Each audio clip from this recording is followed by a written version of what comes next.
नमस्कार सर।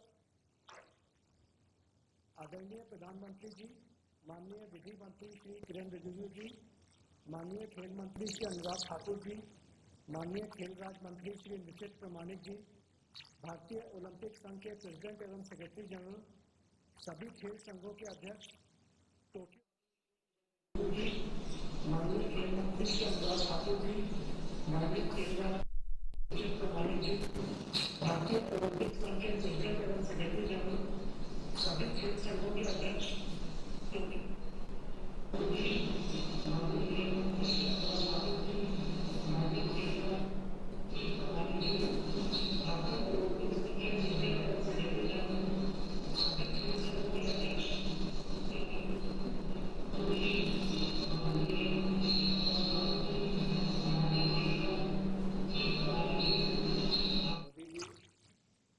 माननीय विधि एवं न्याय मंत्री और पूर्व खेल मंत्री रहे आदरणीय श्री किरण रिजिजू जी, युवा कार्यक्रम एवं खेल राज्य मंत्री श्री निशित प्रमाणिक जी,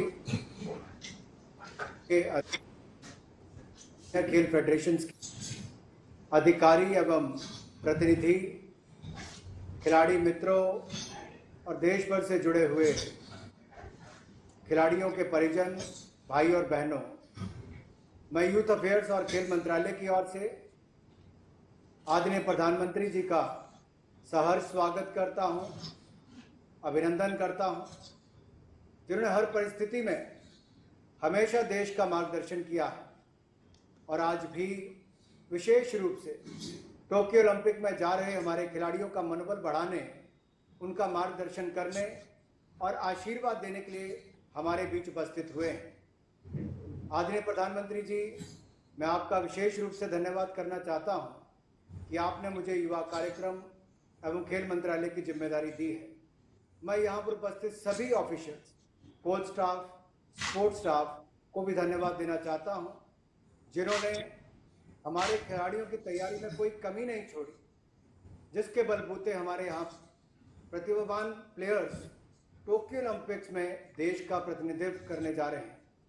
आपके आदेश पर खेल मंत्रालय ने किसी तरह की कोई कमी खिलाड़ियों की सुविधा में नहीं रखी है।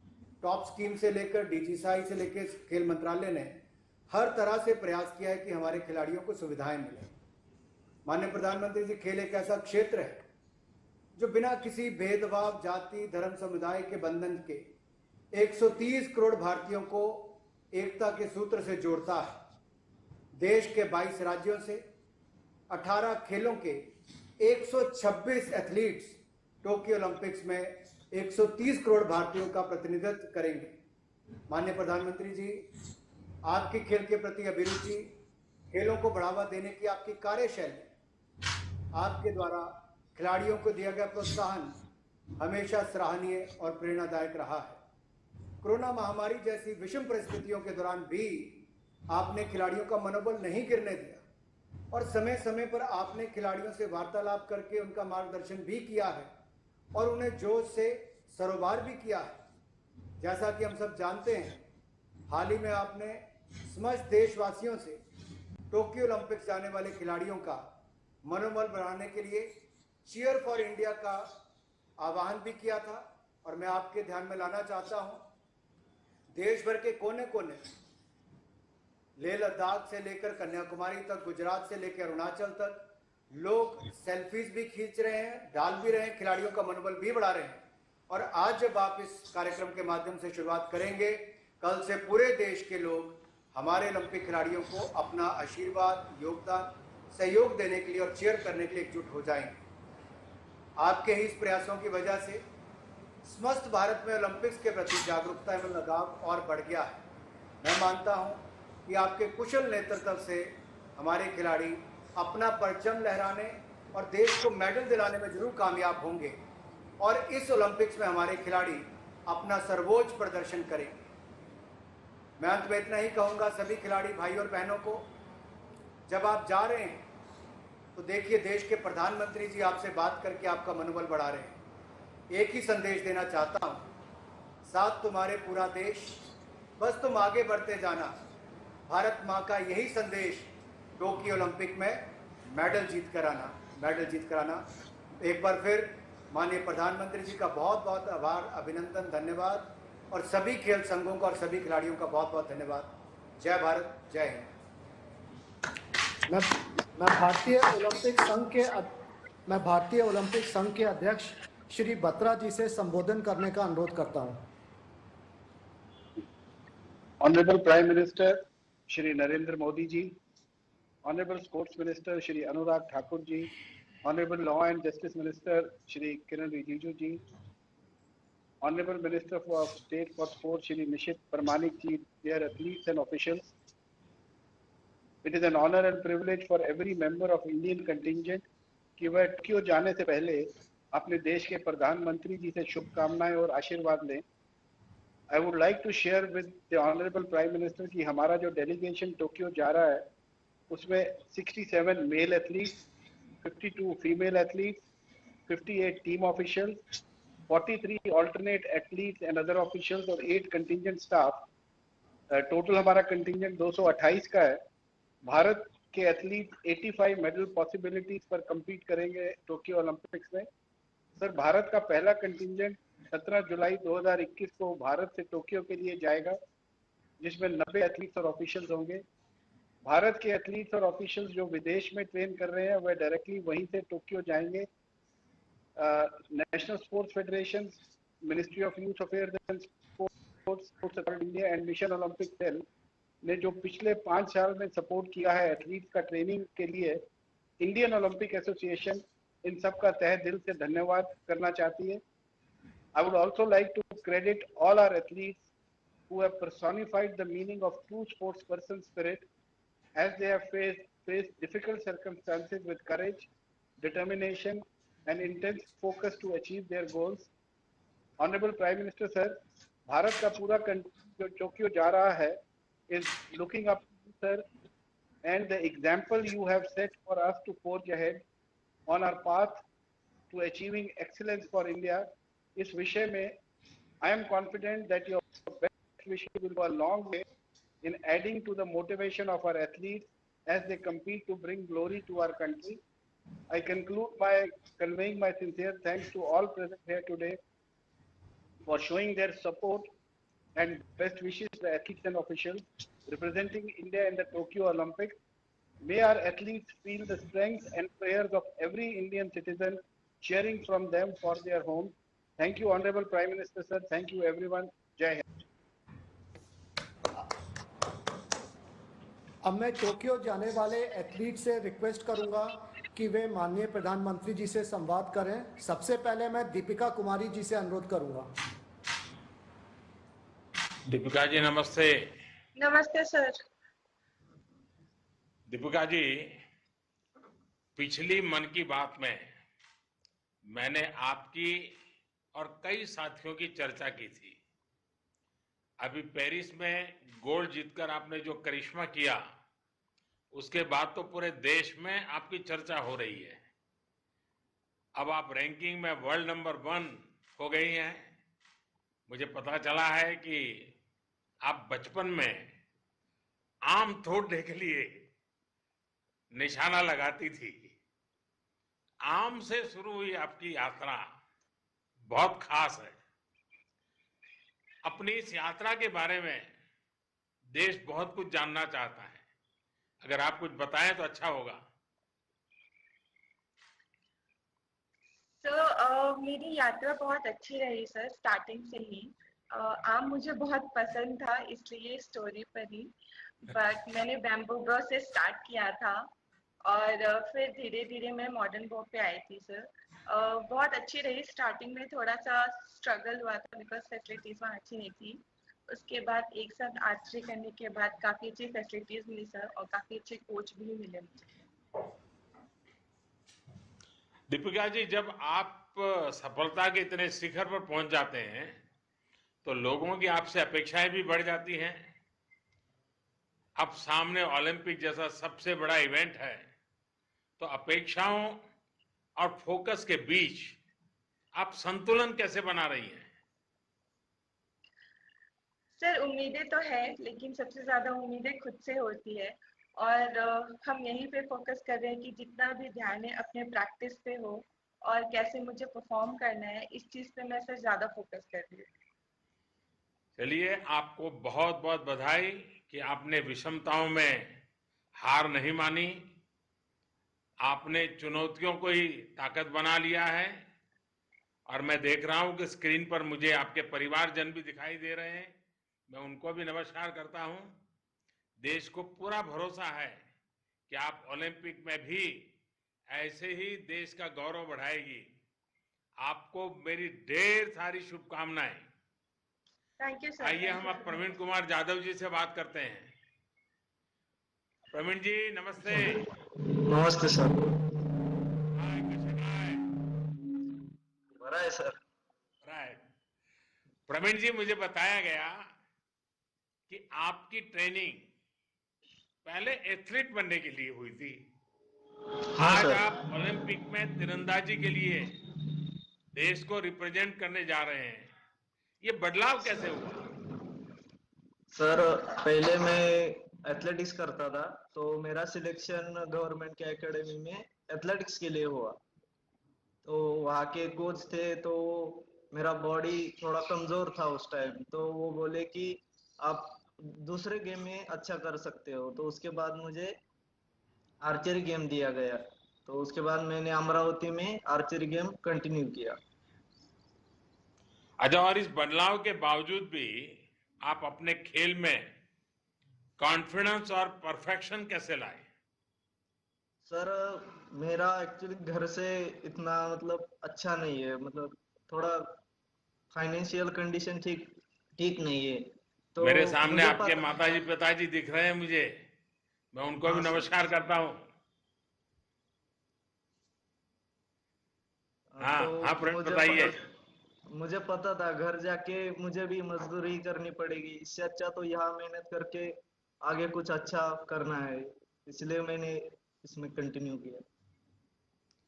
देखिए, आपके बचपन के कठिन संघर्ष के बारे में काफी जानकारी ली है।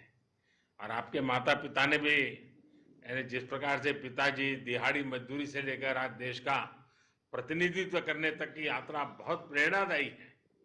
और ऐसे कठिन जीवन आपने बिताया, लेकिन लक्ष्य को कभी अपने आंखों के सामने से हटने नहीं दिया। आपके जीवन के शुरुआती अनुभवों ने चैंपियन बनने में आपकी क्या मदद की?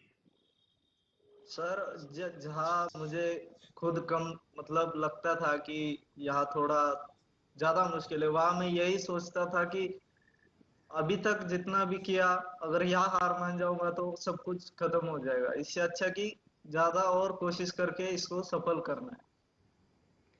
प्रवीण जी, आप तो एक चैंपियन है ही, लेकिन आपके माता पिता भी मेरी दृष्टि से चैंपियन है। तो मेरी इच्छा है कि माता पिता जी से जरा बात करूं मैं। नमस्कार जी। आपने नमस्कार। मिमिक्री करते हुए अपने बेटे को आगे बढ़ाया और आज आपका बेटा ओलंपिक में देश के लिए खेलने जा रहा है। आपने दिखा दिया कि मेहनत और ईमानदारी की ताकत क्या होती है। अभी आप क्या कहना चाहेंगे?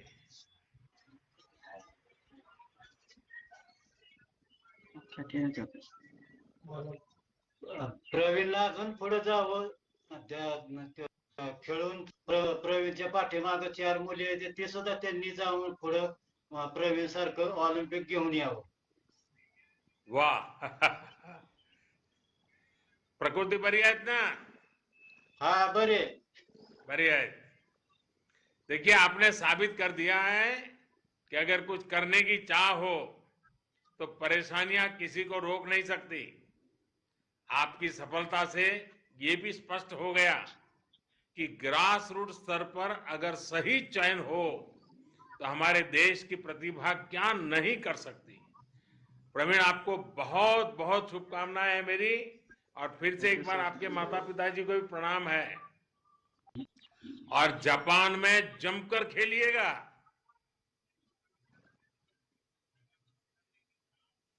अच्छा, अब हम नीरज चोपड़ा जी से बात करेंगे।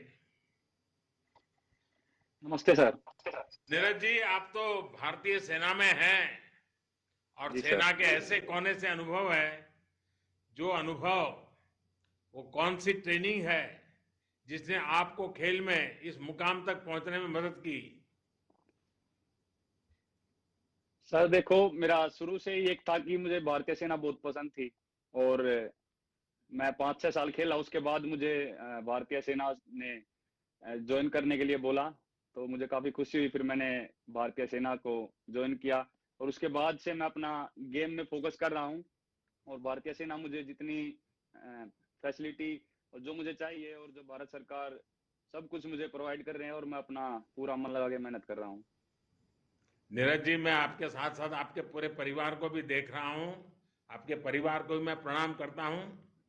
नीरज जी, मुझे ये भी बताया गया है कि आपको इंजरी हो गई थी, लेकिन फिर भी आप इस साल अपने राष्ट्रीय रिकॉर्ड बना दिया है।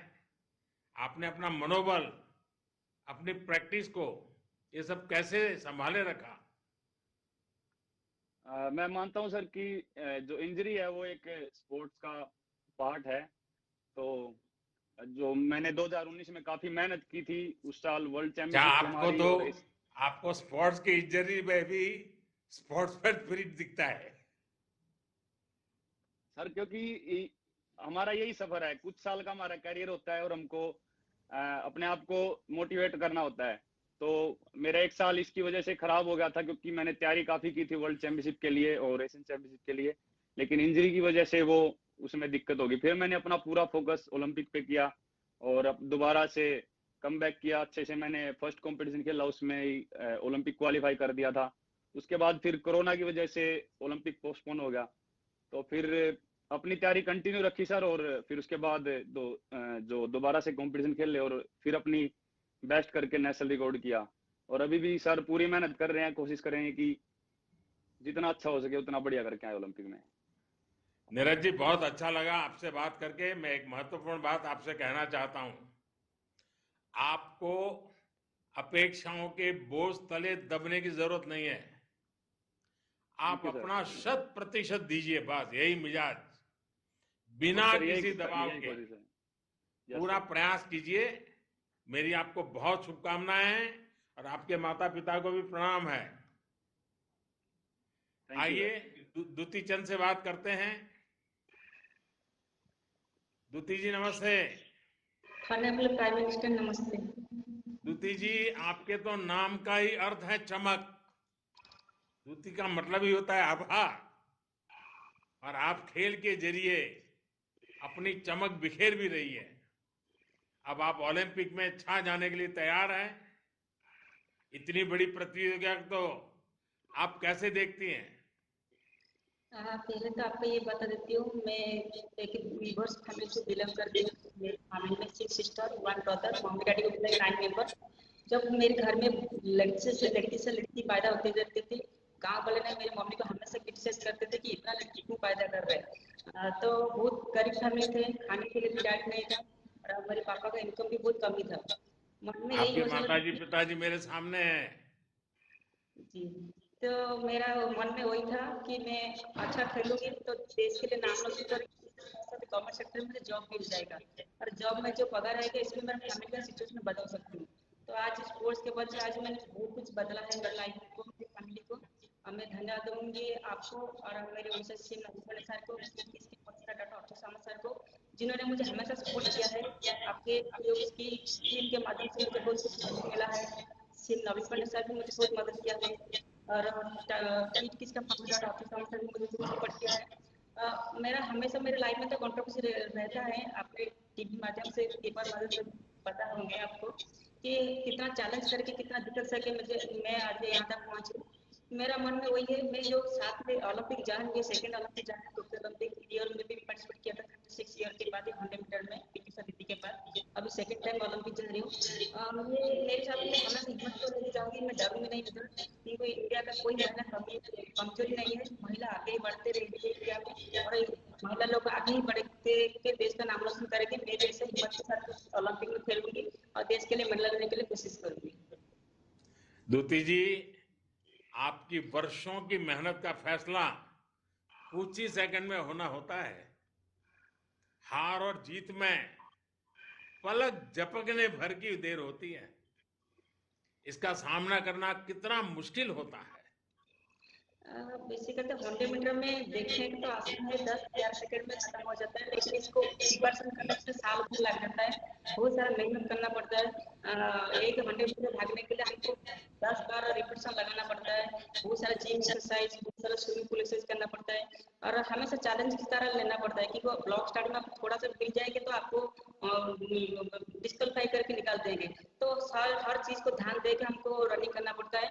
नर्वस तो रहता है मन में, डर भी आता है, लेकिन मैं हिम्मत के साथ लड़ाई करती हूँ। जैसे मेरा पर्सनल लाइफ में हिम्मत के साथ लड़ाई करके आ रही हूँ, तो ऐसे हमेशा 100 को हिम्मत के साथ, चैलेंज के साथ लड़ाई करके मैं रनिंग करती हूँ, और इसमें अच्छा टाइम भी करती हूँ और देश के लिए मेडल भी लाती हूँ। द्युति जी, आपने देश के लिए बहुत से रिकॉर्ड बनाए हैं। देश को उम्मीद है कि आप इस बार ओलंपिक पोडियम पर जरूर अपनी जगह बनाएंगे। आप निर्भीक होकर खेलों में भाग लीजिए। पूरा भारत अपने ओलंपिक खिलाड़ियों के साथ है। मेरी आपको बहुत शुभकामनाएं और आपके माता पिता को विशेष प्रणाम। आइए अब हम आशीष कुमार जी से बात करते हैं।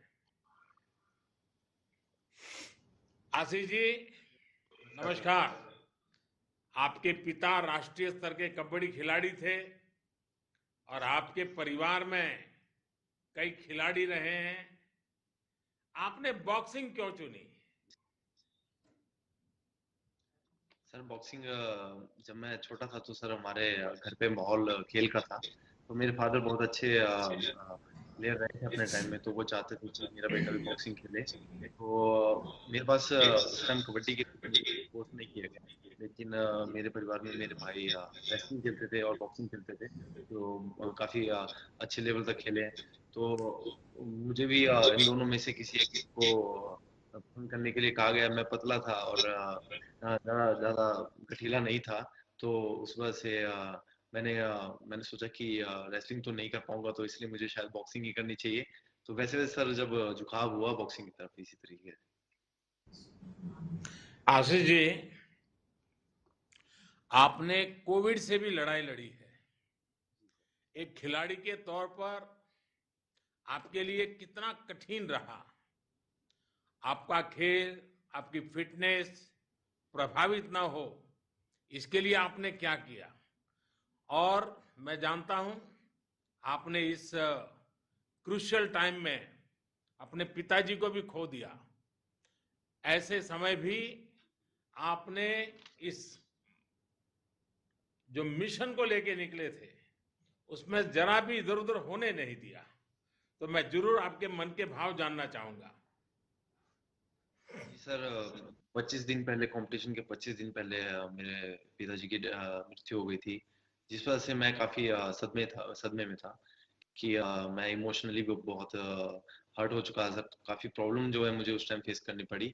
तो उस टाइम मुझे सबसे ज्यादा जरूरत थी वो फैमिली सपोर्ट की थी, और मुझे मेरे परिवार ने बहुत सपोर्ट किया। मेरे भाई, मेरी बहन और मेरे परिवार के सभी जनों ने बहुत सपोर्ट किया मुझे, और मेरे दोस्तों ने भी काफी मुझे बार बार मोटिवेट किया कि मुझे मेरे फादर का सपना पूरा करना चाहिए, जो जिस सपने की शुरुआत में, बॉक्सिंग की शुरुआत में जो उन्होंने सपना देखा था मेरे लिए। तो सर सारा काम छोड़ के उन्होंने मुझे फिर से कैंप ज्वाइन करने के लिए कहा कि आप जाओ और जो फादर का आपका सपना है उसे पूरा कीजिए। तो सर जब मैं स्पेन में था, जब मैं कोविड पॉजिटिव हो गया था, तो उस टाइम मुझे सिम्टम थे सर।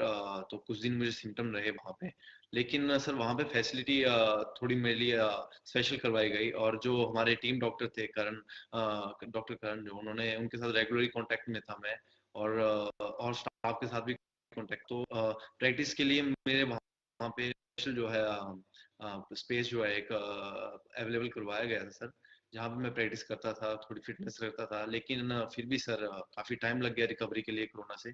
तो रिकवरी के लिए काफी टका। फिर जब मैं वापस इंडिया आया सर, तो फिर जब मैं कैंप में रिटर्न हुआ, तो वहाँ पे मेरे कोचेज और सपोर्टिंग स्टाफ ने बहुत मेरी हेल्प की। धर्मेंद्र सिंह यादव मेरे कोच हैं, उन्होंने मुझे बहुत बहुत हेल्प की उन्होंने रिकवरी के लिए, और मेरी गेम में फिर से, मेरे रिदम में मेरे को फिर से वापस लाने के लिए। आशीष जी, आपके परिवारजनों को भी मैं प्रणाम करता हूं और आशीष जी, आपको याद होगा सचिन तेंदुलकर जी एक बड़ी महत्वपूर्ण खेल खेल रहे थे और उसी समय उनके पिताजी का स्वर्गवास हुआ था, लेकिन उन्होंने खेल को प्राथमिकता दी और खेल के माध्यम से अपने पिता को श्रद्धांजलि दी। आपने भी वैसी ही कमाल की है। आपने आज अपने पिताजी को खोने के बावजूद भी देश के लिए, खेल के लिए पूरा मन वचन एक प्रकार से जुट गए हैं। आप सचमुच में, आपका उदाहरण बड़ा प्रेरक है। आप एक खिलाड़ी के तौर पर हर बार विजेता साबित हुए हैं। इसके साथ ही एक व्यक्ति के तौर पर आपने शारीरिक और भावनात्मक चुनौतियों दोनों पर विजय प्राप्त की है। आपसे पूरे देश को बहुत उम्मीद है। हमें विश्वास है कि ओलंपिक के प्लेटफॉर्म पर भी आप अच्छा प्रदर्शन करेंगे। मेरी तरफ से आपको बहुत शुभकामनाएं हैं। आपके परिवारजन को भी मेरा प्रणाम है। धन्यवाद। आइए, हम सबका परिचित चेहरा है, परिचित नाम है, हम मैरी कॉम से बात करते हैं। मैरी कॉम जी, नमस्ते। प्रणाम। नमस्ते सर। आप तो ऐसी खिलाड़ी है जिनसे पूरा देश प्रेरणा लेता है। इस ओलंपिक दल में भी बहुत से खिलाड़ी ऐसे होंगे जिनके लिए आप स्वयं भी एक आदर्श रही है। अगर वो भी आपको फोन करते ही होंगे, और अगर फोन करते हैं तो आपको क्या पूछते हैं?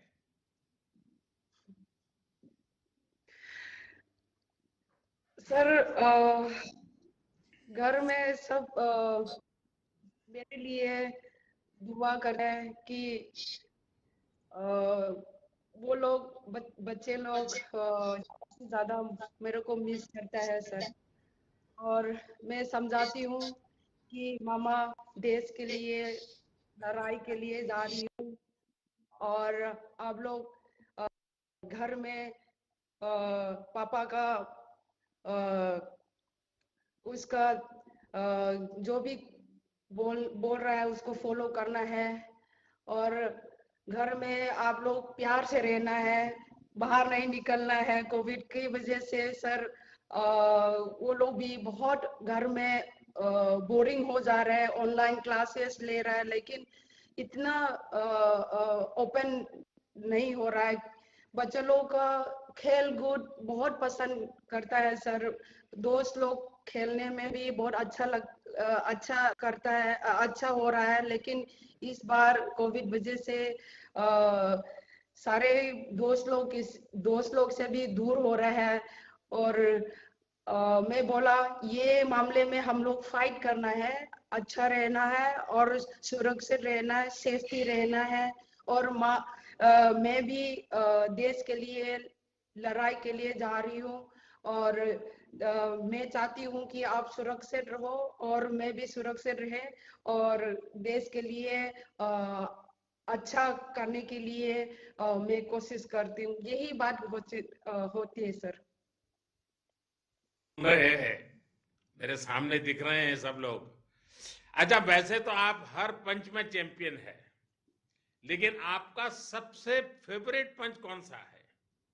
जॉब, हुक, अपरकट या कुछ और ये भी बताइएगा कि ये पंच क्यों आपका फेवरेट है? सर, मेरा फेवरेट पंचेस तो ये मेरा साउथ पोल है, तो मेरा सबसे फेवरेट है सर। तो इसमें कोई भी लोग को मिस नहीं कर पाते हैं, लगना ही तो लगना ही है बस। मैं जानना चाहता हूं कि आपका फेवरेट खिलाड़ी कौन है? सर, मेरा फेवरेट खिलाड़ी तो बॉक्सिंग में सर हीरो है, इंस्पिरेशन है, मोहम्मद अली है सर। उससे मेरे को इंस्पायर होके बॉक्सिंग चुना हूँ सर। मैरी कॉम जी, आपने बॉक्सिंग की करीब करीब हर अंतर्राष्ट्रीय प्रतियोगिता जीत ली है। आपने कहीं कहा था कि ओलंपिक गोल्ड आपका सपना है। ये आपका ही नहीं, पूरे देश का सपना है। देश को उम्मीद है कि आप अपना और देश का सपना जरूर पूरा करेगी। मेरी आपको बहुत शुभकामनाएं हैं और आपके परिवारजनों को प्रणाम है। बहुत बहुत आइए धन्यवाद सर पीवी आपका। सिंधु जी से बात करते हैं। नमस्कार सर। सिंधु जी नमस्ते। सिंधु जी, मुझे बताया गया कि आप टोक्यो ओलंपिक से पहले ओलंपिक साइज कोर्ट में प्रैक्टिस करना चाहती थी।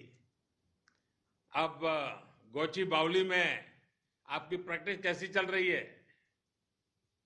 गच्चीबावली में प्रैक्टिस बहुत अच्छा चल रहा है सर। मैं ये चूज किया क्योंकि अभी ओलंपिक स्टेडियम बहुत बड़ा है और वो एसी और वो शटल कंट्रोल करना बहुत मुश्किल होता है। तो इसीलिए मैं ये सोचा कि ठीक है, अगर वो अच्छा स्टेडियम है तो क्यों, वो अपॉर्चुनिटी है तो क्यों नहीं खेलूं करके फरवरी से उधर प्रैक्टिस कर रही हूँ सर। ऑब्वियसली मैं गवर्नमेंट से परमिशन लिया था सर। ऑब्वियसली ये पैंडेमिक के वजह से वो लोग इमीडिएटली परमिशन देके प्रोटोकॉल्स फॉलो करने के लिए बोला था। तो मैं I am very thankful to them क्योंकि as soon as I asked permission उन लोगों ने परमिशन दे दिया सर। तो इसीलिए मैं सोचा ठीक है, अगर अभी से स्टार्ट किया तो वो बड़ा स्टेडियम में खेलना तो टोक्यो जाने के बाद उतना मुश्किल नहीं होता and I get used to it so quickly. इसीलिए सर। आपके परिवारजन भी मेरे सामने हैं, मैं उनको प्रणाम करता हूं। मुझे याद आता है कि गोपीचंद जी ने एक इंटरव्यू में कहा था कि उन्होंने रियो ओलंपिक के पहले आपका फोन ले लिया था, आपको आइसक्रीम भी खाना अलाउ नहीं किया था।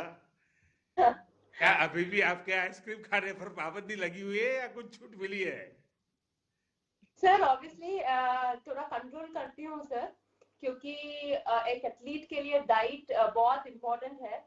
और अभी ओलंपिक्स है तो तैयारी कर रही हूँ, तो ऑब्वियसली थोड़ा डाइट कंट्रोल तो करूंगी। तो आइसक्रीम उतना नहीं खाती हूँ सर, बस कभी कभी खाती हूँ।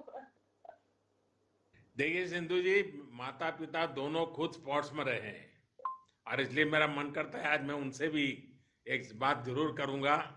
आपको नमस्कार। आप ये बताइए, जब किसी बच्चे की रुचि खेल में जाने की हो तो कई पेरेंट्स के लिए बहुत मुश्किल होता है। बहुत सारे लोगों को ढेरों आशंकाएं रहती है। आप ऐसे सभी पेरेंट्स के लिए क्या संदेश देना चाहेंगे?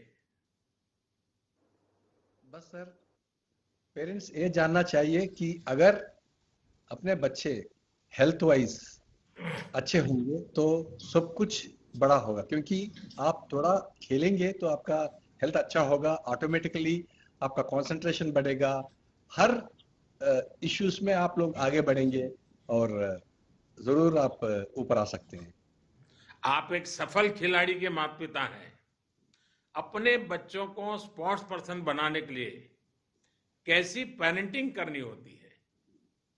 सर पेरेंटिंग तो फर्स्ट पेरेंट्स ही तो डेडिकेट करना चाहिए सर, क्योंकि उनको एंकरेज करना है। We have to motivate them and आप तो जानते हैं गवर्नमेंट तो हर तरह से हर खिलाड़ी को सब फैसिलिटी दे रहे हैं।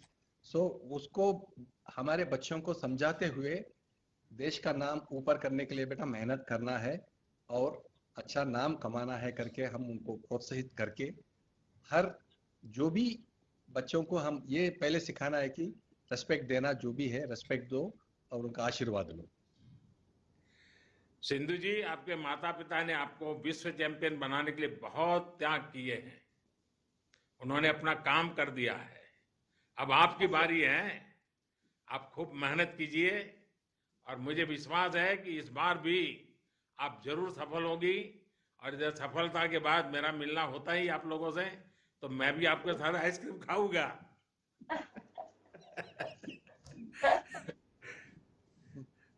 आइए, नमस्कार जी। एला से बात करते हैं। एला नमस्ते। नमस्ते सर। केम छो?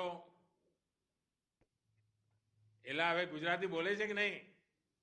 हाँ सर, થોડુંક આવડે છે મને। एला, मुझे बताया गया कि आप पहले एथलेट्स में जाना चाहती थी, फिर ऐसा क्या ट्रिगर कर गया कि आपने शूटिंग को अपना लिया? सर मैंने एक्चुअली काफ़ी सारे स्पोर्ट्स ट्राई किए थे शूटिंग के पहले। मुझे बचपन से ही स्पोर्ट्स बहुत ही पसंद था। एथलेटिक्स, बैडमिंटन, जूडो वगैरह ट्राई किया था। लेकिन जब मैंने शूटिंग शुरू किया तब मुझे एक बहुत ही ज़्यादा एक्साइटमेंट मिला था इस गेम में, क्योंकि हमको बहुत ज़्यादा स्टेडी रहना होता है, बहुत ज़्यादा कामनेस चाहिए होता है। तो सर बस वो जो कामनेस चाहिए थी वो थी नहीं मेरे पास। तो आई वाज लाइक कि ठीक है, इससे ही बहुत कुछ सीखने मिलेगा मुझे इस गेम से। तो उसी उसी से सर बहुत ज़्यादा लगाव हो गया गेम से। अभी मैं दूरदर्शन पे एक कार्यक्रम देख रहा था, उसमें मैं आपके माताजी पिताजी को सुन रहा था और वो संस्कार धाम में आपने इसका प्रारंभ किया था, इसका पूरा वर्णन कर रही थी और वहाँ का बड़ा गर्व के वहीं जाकर के वो आपको याद कर रही थी। अच्छा, स्कूल से ओलंपिक तक बहुत सारे युवा आपकी इस जर्नी के बारे में जानना चाहेंगे। देखिए, मैं मणिनगर का एमएलए था और आप मणिनगर में रहते हैं, और जब मैंने खोखरा में मेरे असेंबली सेगमेंट में सबसे पहले स्पोर्ट एकेडमी शुरू की तो आप लोग खेलने आते थे। तब तो जो बच्ची थी, और आज मुझे जी सर। तुम्हें देखने के बाद बड़ा गर्व होता है। तो बताइए कुछ अपनी बात। सर मेरी शूटिंग की प्रोफेशनल जर्नी संस्कार धाम से ही शुरू हुई थी। मैं 10th स्टैंडर्ड में थी, तो मॉम डैड का ही कॉल था कि ठीक है आप स्पोर्ट्स ट्राई करके देख लीजिए, अगर आपको इतना इंटरेस्ट है तो कर लीजिए करके उन्होंने बोला था। तो स्पोर्ट्स अथॉरिटी ऑफ गुजरात और gun for glory shooting academy से जो MOU साइन हुआ था सर, तो संस्कार धाम ने उन्होंने district level sports school start किया था। तो पढ़ाई भी उधर ही होती थी, पूरा दिन हमारा ट्रेनिंग भी उधर ही होता था सर। तो सर वो जर्नी काफ़ी अच्छी रही है, क्योंकि वहीं से मैंने स्टार्ट किया। और अब जब मैं ओलंपिक्स, मेरी फर्स्ट ओलंपिक्स के लिए जा रही हूँ सर, तो बहुत प्राउड फील होता है कि इतने लोगों की मदद, इतने लोगों ने मेरे इतना सपोर्ट किया, मोटिवेट किया और हमेशा गाइड किया है सर। तो काफ़ी अच्छा लगता है सर। एला, अभी आप ग्रेजुएशन कर रही हैं, शूटिंग कैरियर और एकेडमिक्स को आप कैसे बैलेंस करती हैं?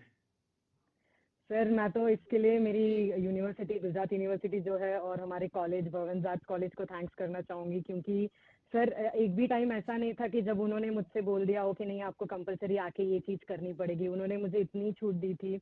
मेरे लिए एग्ज़ाम्स भी वो लोग स्पेशल अरेंज करवा देते थे, मेरे लिए मेरे सेमिनार्स अलग से रखवा देते थे सर। तो काफ़ी सपोर्ट किया है सर, मेरे पूरी जर्नी में उन लोग ने काफ़ी सपोर्ट किया है, और स्कूल ने भी मुझे काफ़ी सपोर्ट किया है सर। एला, आपकी जनरेशन एम्बिशियस भी है और मैच्योर भी है। आपने इतनी कम उम्र में विश्व स्तर पर सफलता प्राप्त की है। ऐसे में देश को उम्मीद है कि खेल के सबसे बड़े मंच पर भी आप इसी यात्रा को जारी रखेंगी। मेरी आपको बहुत शुभकामनाएं हैं, और आपके माताजी पिताजी को भी मेरा प्रणाम है। वणक्कम। आइए हम सौरभ चौधरी से बात करते हैं। नमस्कार सर। सौरभ जी नमस्ते। आपने इतनी कम उम्र में ही ओलंपिक के लिए क्वालिफाई कर लिया है। कैसे और कब आपका ये मिशन शुरू हुआ? सर 2015 में मैंने शूटिंग अपना स्टार्ट किया था। हमारे पास के गांव में ही एक शूटिंग एकेडमी है, वहाँ पे मैंने स्टार्ट किया। मेरी फैमिली ने भी काफ़ी सपोर्ट किया मुझे। उन्होंने खुद ही कहा कि जब तुझे इतना पसंद है तो ट्राई करना चाहिए। तो मैं वहाँ पे गया, वहाँ पे मैंने ट्राई किया, फिर मुझे अच्छा लगने लगा, धीरे धीरे करते गया। और जैसे जैसे धीरे धीरे करते गए ऐसे ऐसे रिजल्ट अच्छा आता गया, और रिजल्ट अच्छे आते गए, भारत सरकार हमारी मदद करती गई, तो आज हम यहाँ पर हैं सर। देखिए, आपके परिवारजन भी बड़े गर्व के साथ आज मुझे दर्शन हो रहे हैं उनके भी, कि भाई देखिए सौरभ क्या कमाल करेगा। सब उनकी आंखों में बड़ा बड़े सपने दिखाई दे रहे हैं। देखिए सौरभ, मेहनत के साथ साथ शूटिंग में मानसिक एकाग्रता की भी बहुत जरूरत होती है। इसके लिए आप योग वगैरह करते हैं या कुछ और तरीका आपका है जो मुझे भी जानने में खुशी हो और देश के नौजवानों को भी जानने में खुशी होगी? सर मेडिटेशन करते हैं, अपना योगा करते हैं सुबह। और सर शांत रहने के लिए ये तो हमें आपसे जानना चाहिए कि आप इतने बड़े मतलब पूरे हिंदुस्तान को संभाल रहे हो, तो आप उसके लिए क्या करते हो? अच्छा सौरभ, ये बताइए, आपके दोस्त, आपके साथी आपके पास आते हैं कि आपके साथ सेल्फी क्लिक करनी है, तो आपको क्या लगता है? पहले तो नहीं हाँ करते जी, होंगे। जब मैं घर पर जाता हूँ तो हमारे गांव में पड़ोस में मेरे जो दोस्त है वो आते हैं, वो सेल्फी लेते हैं, मेरे जो पिस्टल है उसके साथ सेल्फी लेते हैं, काफी अच्छा लगता है। देखिए सौरभ, मेरी बातों से लग रहा है कि आप बहुत ही फोकस है, जो आप जैसे युवा के लिए बहुत अच्छी बात है। शूटिंग में भी इसी फोकस और स्थिरता की जरूरत है। आपको तो अभी बहुत लंबी यात्रा करनी है, देश के लिए कई मुकाम हासिल करने हैं।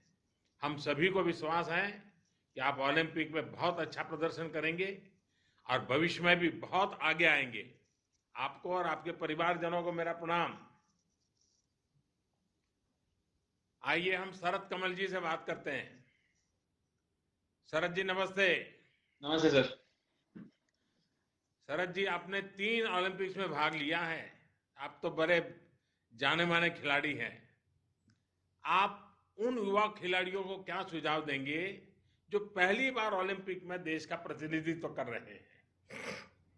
इस बार जो ओलंपिक्स होने वाली है ये काफी एक नया सिचुएशन में हो रही है, बल्कि ये कोविड-19 के टाइम में हो रही है। तो पिछले 3 जो ओलंपिक्स था, इस ऐसे अनुभव कुछ भी नहीं था जहां पे हमारा कंसंट्रेशन पूरी स्पोर्ट से हटके जो हमारी सेफ्टी के लिए है, जो प्रोटोकॉल्स मेंटेन करना है, उस पर ध्यान चले। मगर इस बार स्पोर्ट्स के अलावा हमें बाकी कुछ में भी ध्यान देना पड़ रहा है। तो मैं यही बोलूंगा कि जो जो नए जा रहे हैं पहले ओलंपिक्स में, हाँ, जाने से पहले हमें इट इज मतलब स्पोर्ट्स ओलंपिक्स बहुत इंपॉर्टेंट है, but at the same time अगर हम प्रोटोकॉल्स और ये सही नहीं मेंटेन करते हैं तो हम गेम से ही बाहर हो सकते हैं। So we have to maintain वो प्रोटोकॉल्स, और वंस हम ओलंपिक्स चले जाते हैं तो हमारा पूरा ध्यान हमारा स्पोर्ट में होना चाहिए। तो जब तक हम जाएंगे, ठीक है, कोशिश करेंगे कि स्पोर्ट में भी रखते हैं और अपना प्रोटोकॉल्स में भी रखते हैं, मगर जैसे वहां पे चले गए, कंप्लीट फोकस ऑन अपना स्पोर्ट के लिए। शरद जी, आपने जब खेलना शुरू किया था तब और अब आपको लगता है कि टेबल टेनिस को लेकर कुछ बदलाव आए हैं? स्पोर्ट्स से जुड़े सरकारी डिपार्टमेंट्स के अप्रोच में आपने कुछ बदलाव महसूस किया है?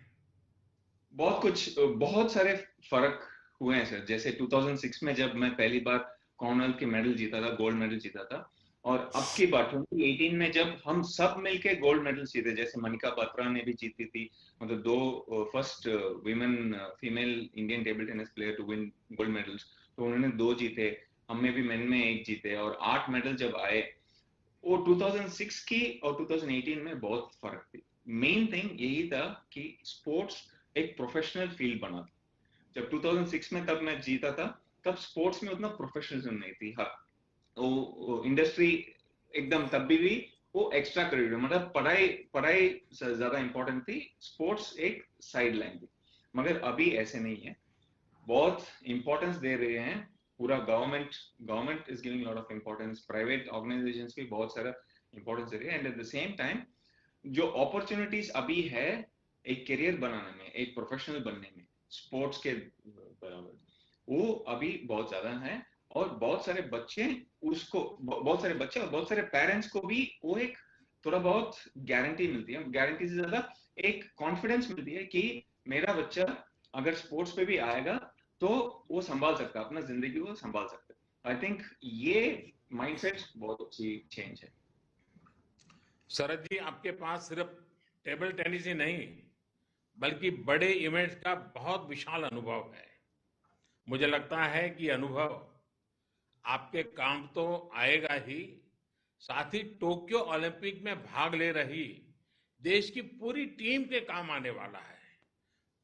आप एक बड़े की भूमिका में इस बार एक प्रकार से पूरी टीम को, एक विशेष भूमिका भी आपके सामने आई है, और मुझे विश्वास है कि खुद के खेल के साथ साथ उस पूरी टीम को संभालने में भी आपका बहुत बड़ा योगदान रहेगा और आप उसे बखूबी निभाएंगे, मुझे पूरा भरोसा है।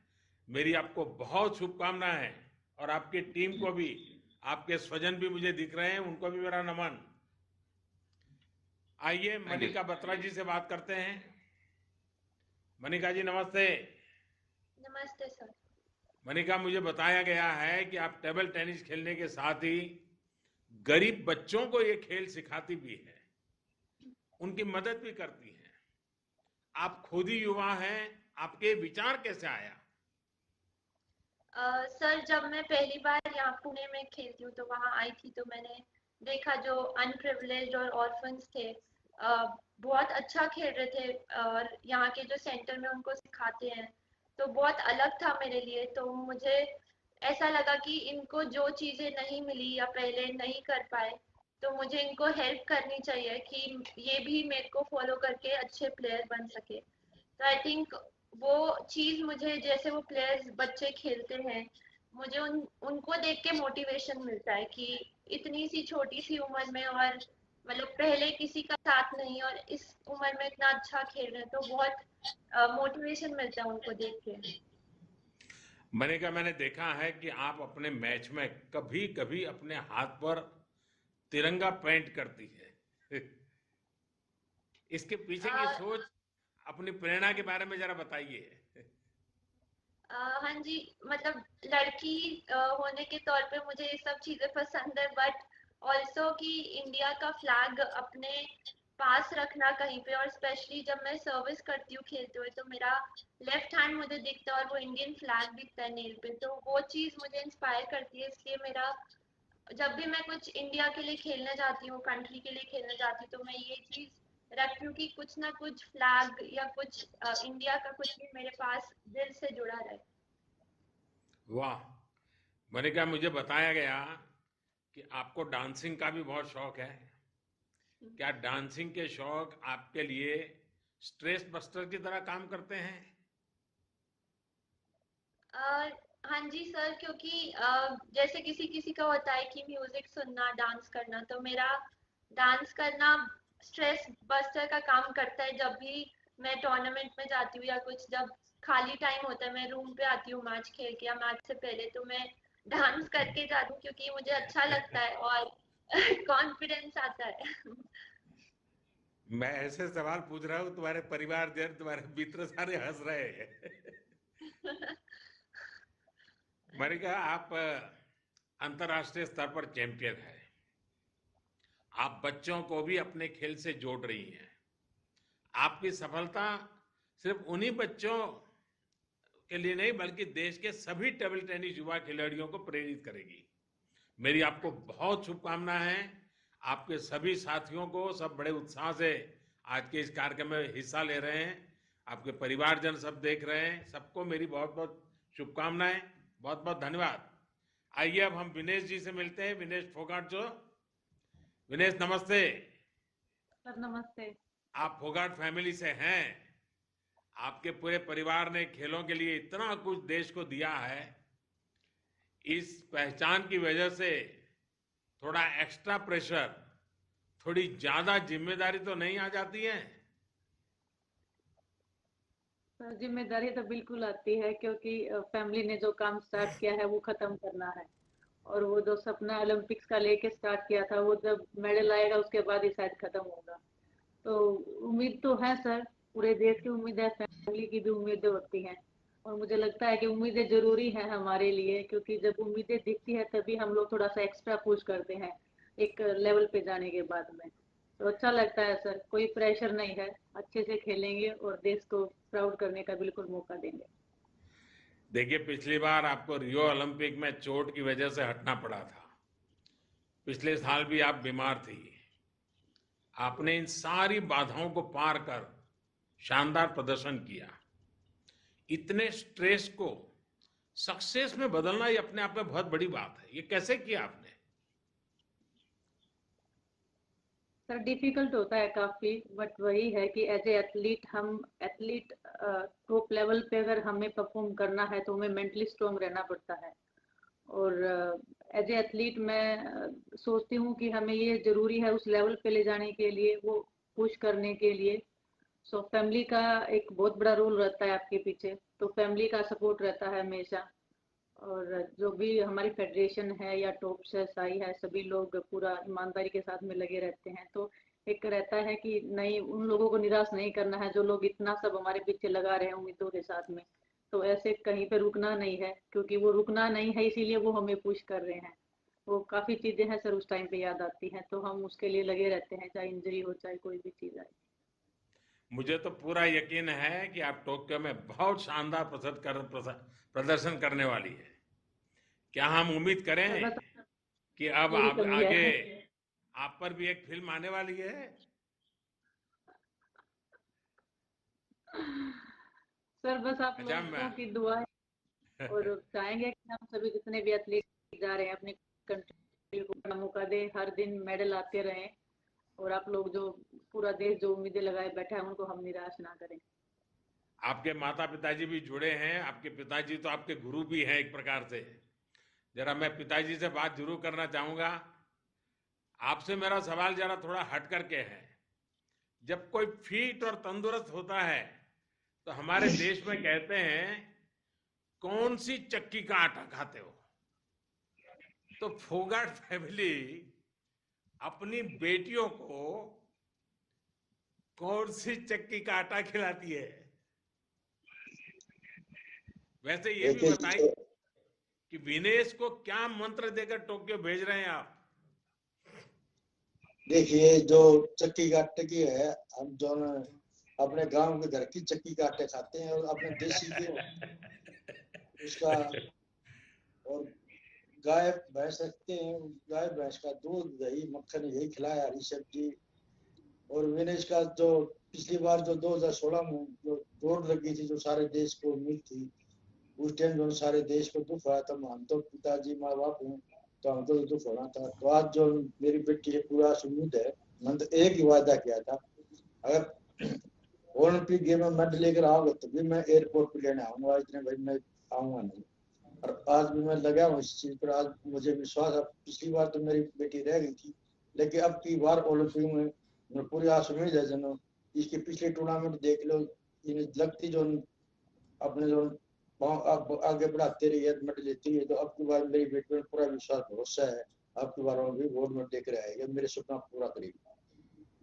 देखिए विनेश जी, आपके पेरेंट्स की बातों से मुझे भरोसा हो गया है कि विनेश आप जरूर जीतेगी। आप लड़ती हैं, गिरती हैं, जूझती हैं, पर हार नहीं मानती हैं।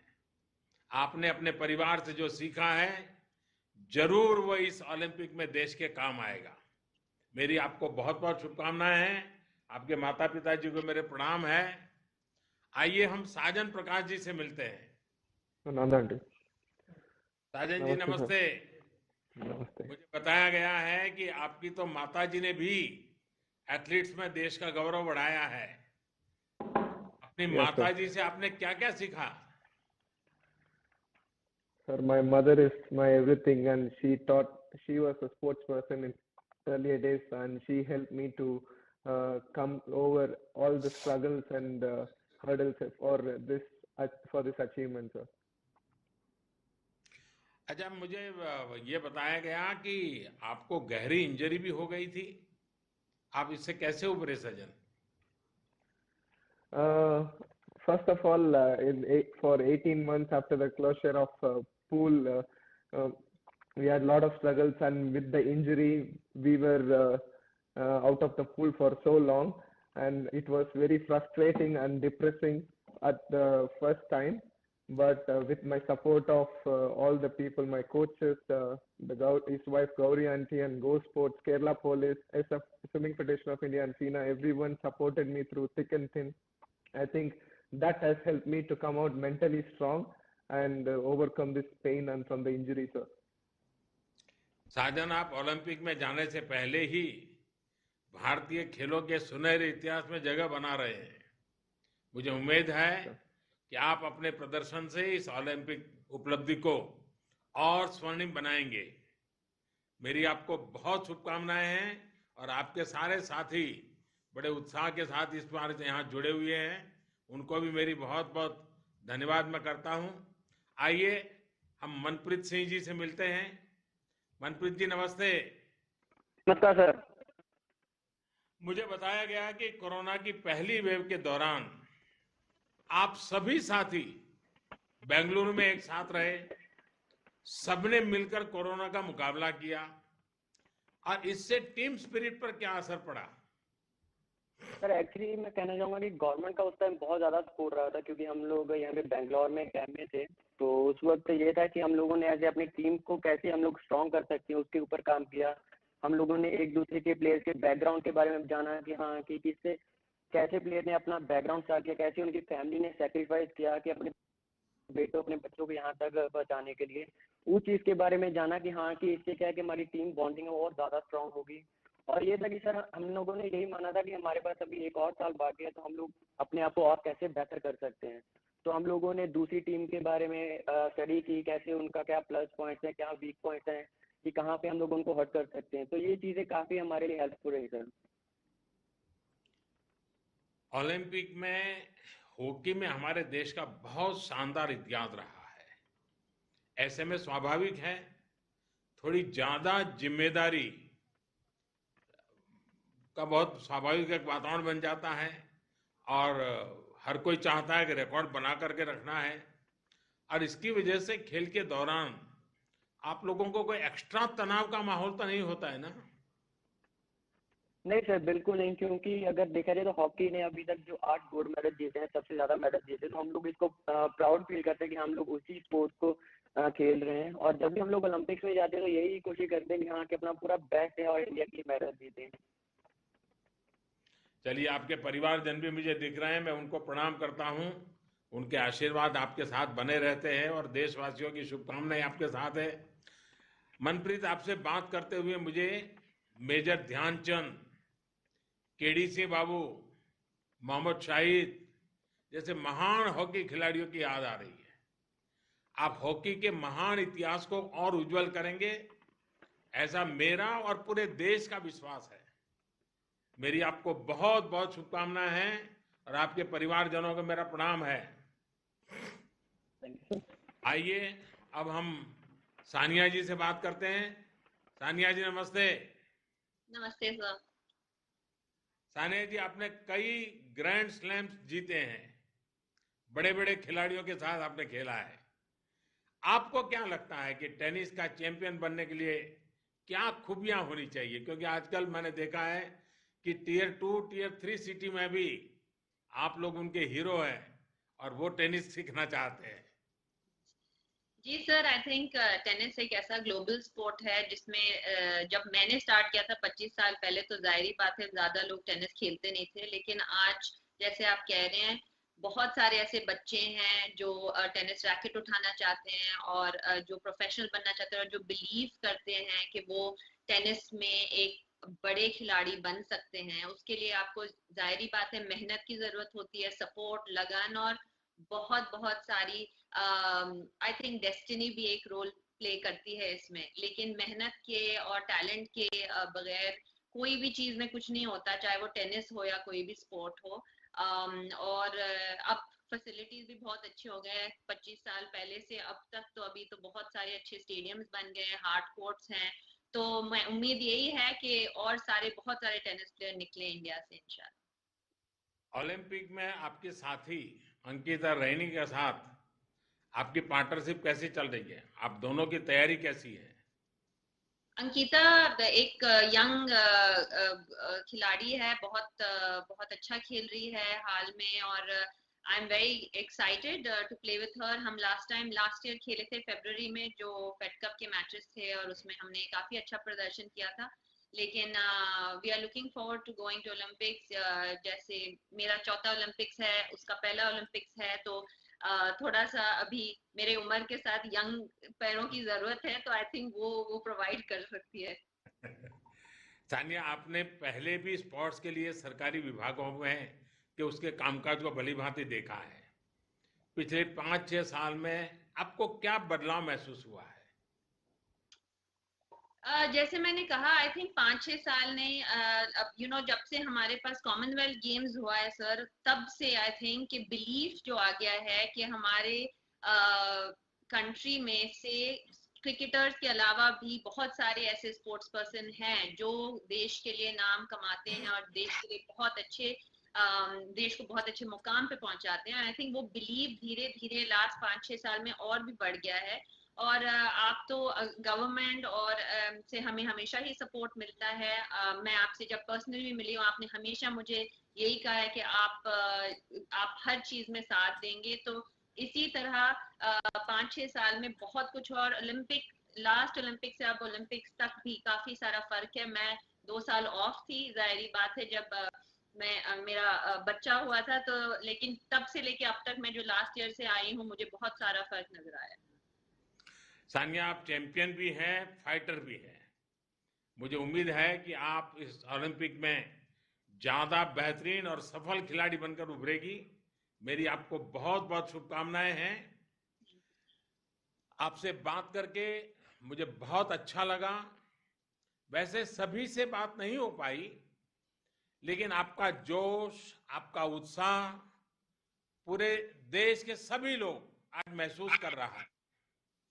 कार्यक्रम में मेरे साथ उपस्थित देश के खेल मंत्री श्रीमान अनुराग ठाकुर जी, अब से कुछ दिन पहले तक खेल मंत्री के रूप में आप सबके साथ बहुत काम किया है। ऐसे हमारे वर्तमान कानून मंत्री श्रीमान किरण रिजिजू जी, खेल राज्य मंत्री, हमारे यंगेस्ट मिनिस्टर हैं हमारी टीम के श्रीमान निशित प्रामाणिक जी, स्पोर्ट्स से जुड़ी संस्थाओं के सभी प्रमुख, उनके सभी सदस्य, और टोक्यो ओलंपिक में हिस्सा लेने जा रहे सभी मेरे साथियों, सभी खिलाड़ियों के परिजन। आज हमारी वर्चुअल बातचीत हुई है, लेकिन मुझे और अच्छा लगता यदि मैं आप सभी खिलाड़ियों को यहां दिल्ली के अपने घर में होस्ट करता, आप लोगों से रूबरू मिलता। इसके पहले मैं हमेशा करता रहा हूं, और मेरे लिए वो अवसर बड़ा उमंग का अवसर रहता है, लेकिन इस बार कोरोना के कारण वो संभव नहीं हो पा रहा है। और इस बार आधे से अधिक खिलाड़ी हमारे पहले से विदेशों में उनकी ट्रेनिंग चल रही है, लेकिन वापस आने के बाद मैं आपको वादा करता हूं, आप सबके साथ मैं जरूर सुविधा के अनुसार समय निकाल करके मिलूंगा। लेकिन कोरोना ने बहुत कुछ बदल दिया है। ओलंपिक का साल भी बदल गया, आपकी तैयारियों का तरीका बदल गया, बहुत कुछ बदलाव हुआ है। अब तो ओलंपिक शुरू होने में सिर्फ 10 दिन बचे हैं। टोक्यो में भी एक अलग तरह का माहौल आपको मिलने वाला है। साथियों, आज आपसे बातचीत के दौरान देश को भी पता चला कि इस कठिन समय में भी देश के लिए आपने कितनी मेहनत की है, कितना पसीना बहाया है। पिछली मन की बात में मैंने आप में से कुछ साथियों के इस परिश्रम की चर्चा भी की थी। मैंने देशवासियों से आग्रह भी किया था कि वो देश के खिलाड़ियों के लिए, आप सभी के लिए चीयर करें, आपका मनोबल बढ़ाएं। मुझे ये देखकर आज खुशी होती है कि देश आपको चीयर कर रहा है। हाल के दिनों में #Cheer4India के साथ कितनी ही तस्वीरें मैंने देखी हैं। सोशल मीडिया से लेकर देश के अलग अलग कोनों तक पूरा देश आपके लिए उठ खड़ा हुआ है। 135 करोड़ भारतीयों की शुभकामनाएं। खेल के मैदान में उतरने से पहले आप सभी के लिए देश का आशीर्वाद है। मैं भी अपनी ओर से आपको ढेर सारी शुभकामनाएं देता हूं।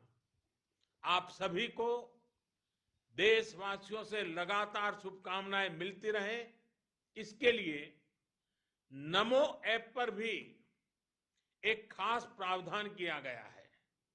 नमो ऐप पर जाकर भी लोग आपके लिए चीयर कर रहे हैं, आपके लिए संदेश भेज रहे हैं। साथियों, आपके साथ देश भर की भावनाएं जुड़ी हुई हैं, और जब मैं आप सभी को एक साथ देख रहा हूं तो कुछ चीजें कॉमन नजर आ रही हैं। और जब मैं आपको देखता हूं तो कॉमन बातें हैं, बोल्ड, कॉन्फिडेंट एंड पॉजिटिव। आप में एक कॉमन फैक्टर दिख रहा है, डिसिप्लिन, डेडिकेशन। और डिटर्मिनेशन, आप में कमिटमेंट भी है, कॉम्पिटिटिवनेस भी है, यही क्वालिटीज न्यू इंडिया की भी है। इसलिए आप सब न्यू इंडिया के रिफ्लेक्शन है, देश के भविष्य के प्रतीक है। आप में से कोई दक्षिण से हैं, कोई उत्तर से हैं, कोई पूरब से हैं, तो कोई पूर्वोत्तर से हैं। किसी ने अपने खेल की शुरुआत गांव के खेतों से की है, तो कई साथी बचपन से ही किसी स्पोर्ट्स एकेडमी से जुड़े रहे हैं। लेकिन अब आप सब यहां टीम इंडिया का हिस्सा है। आप सब देश के लिए खेलने जा रहे हैं। यही डायवर्सिटी, यही टीम स्पिरिट ही एक भारत श्रेष्ठ भारत की पहचान है। साथियों, आप सब इस बात के साक्षी हैं कि देश किस तरह आज एक नई सोच, नई अप्रोच के साथ अपने हर खिलाड़ी के लिए साथ खड़ा है। आज देश के लिए आपका मोटिवेशन बहुत महत्वपूर्ण है।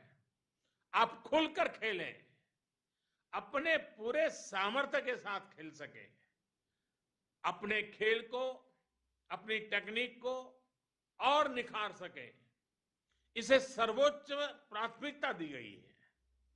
आपको याद होगा, ओलंपिक के लिए एक हाई लेवल कमेटी का गठन काफी पहले ही कर दिया गया था। टारगेट ओलंपिक पोडियम स्कीम के तहत सभी खिलाड़ियों को हर संभव मदद दी गई। आपने भी इसे अनुभव किया है। पहले की तुलना में जो बदलाव आज आए हैं, उन्हें भी आप महसूस कर रहे हैं। मेरे साथियों, आप देश के लिए पसीना बहाते हैं, देश का झंडा लेकर जाते हैं। इसलिए ये देश का दायित्व है कि आपके साथ डटकर खड़ा रहे।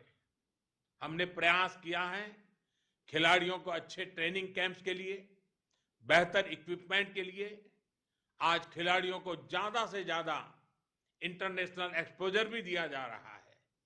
स्पोर्ट्स से जुड़ी संस्थानों में आप सबके सुझावों को सर्वोपरि रखा, इसीलिए इतने कम समय में इतने बदलाव आ पाए हैं। साथियों, जैसे खेल के मैदान में मेहनत के साथ सही स्ट्रेटेजी जुड़ जाती है तो जीत पक्की हो जाती है। यही बात ग्राउंड के बाहर भी लागू होती है। देश ने खेलो इंडिया और फिट इंडिया जैसे अभियान चलाकर मिशन मोड में सही स्ट्रेटेजी में काम किया, तो परिणाम भी आप देख रहे हैं। पहली बार इतनी बड़ी संख्या में खिलाड़ियों ने ओलंपिक के लिए क्वालिफाई किया है। पहली बार इतने ज्यादा खेलों में भारत के खिलाड़ी हिस्सा ले रहे हैं। कई खेल ऐसे हैं जिनमें भारत ने पहली बार क्वालिफाई किया है।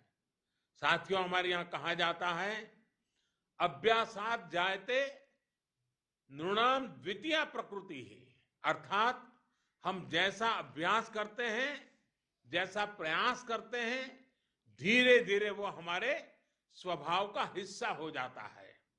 इतने समय के से आप सब जीतने के लिए प्रैक्टिस कर रहे हैं।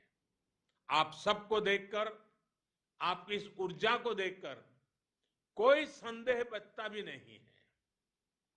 आपको और देश के युवाओं का जोश देखकर ये कह सकता हूं कि वो दिन दूर नहीं जब जीतना ही न्यू इंडिया की आदत बन जाएगी।